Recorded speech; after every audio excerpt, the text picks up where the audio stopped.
Hi everybody, this is Eugene O'Loughlin, lecturer in computing at the National College of Ireland, and welcome to my series of short videos on problem solving techniques. In video number 1, we're going to take a look at Pareto analysis. First of all, what is Pareto analysis? Well, many of us will know it more commonly as the 80-20 rule. It was first proposed by Vilfredo Pareto, an Italian economist in the late 1800s, early 1900s, when he observed that 80% of the land in Italy was owned by 20% of the population. And he came up with the Pareto principle because when he applied this rule to other countries, he found that the same ratio, 80-20, applied. What the Pareto principle teaches us to do is it's going to display the critical few from the trivial many causes of a problem. So the critical few is what we're after here. They are the 20%. We can apply this to almost anything from the science of management to the physical world. For example, 20% of your inventory takes up 80% of your warehouse space. What are the 80% of your inventory that comes from 20% of your suppliers? 80% of a company's income is generated by 20% of its customers, while 80% of a company's business will be generated by 20% of the sales team.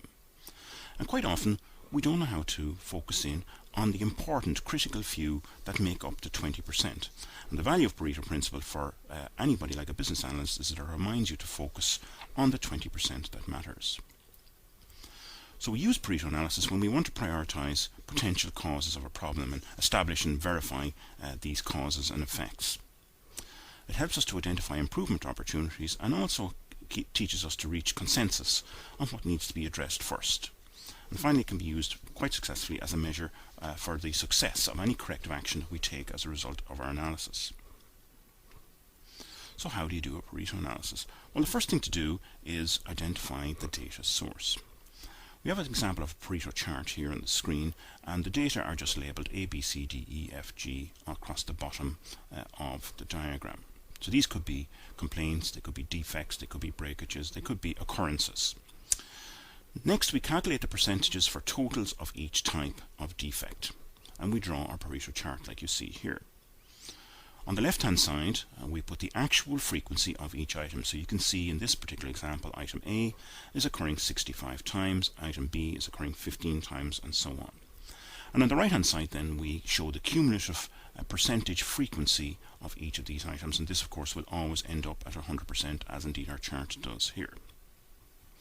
We draw the bars, the horizontal bars, in accordance with the total number of defects and construct the cumulative line, which you can see with dots on it here.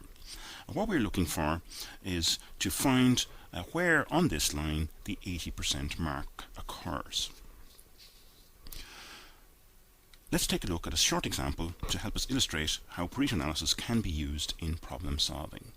Let's say, for example, we have a list of hotel room complaints like those that you see here.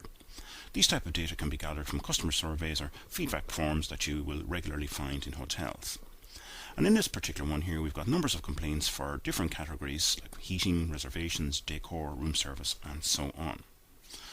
And we want to be able to tell, using Pareto analysis, which are the critical complaints that should be tackled and which ones are the trivial ones. So when we look at working with these data, the first thing that we need to do is identify what 20% of effects are causing 80% of the problems. So we rank order our complaints according to the number of complaints, with the highest at the top and the lowest down at the bottom. As you can see in our first two columns here, we have our types of complaints listed and the number of complaints for each category. And then in the next column we calculate the cumulative number of complaints. So we add, for example, the room service to reservations, that gives us 442 complaints. We add in cleaning, and that gives us 553 complaints. And we go down the list until we can see we have a total of 691 complaints.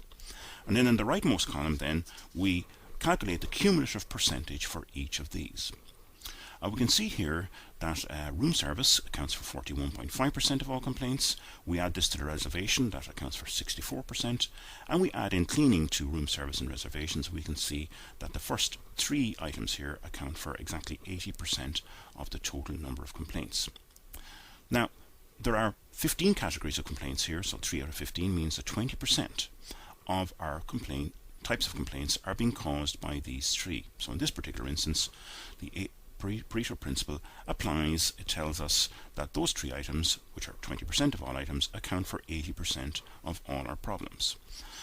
So this is not telling us any surprises, because all we got to do is look at the number of complaints, but it helps us to focus on the ones that count most. When we draw a Pareto chart based on these data, this is what we get here. We've got our number of complaints down along the left hand side. We can see, for example, room service, which is 287 complaints, and the bar for that listed in grey here.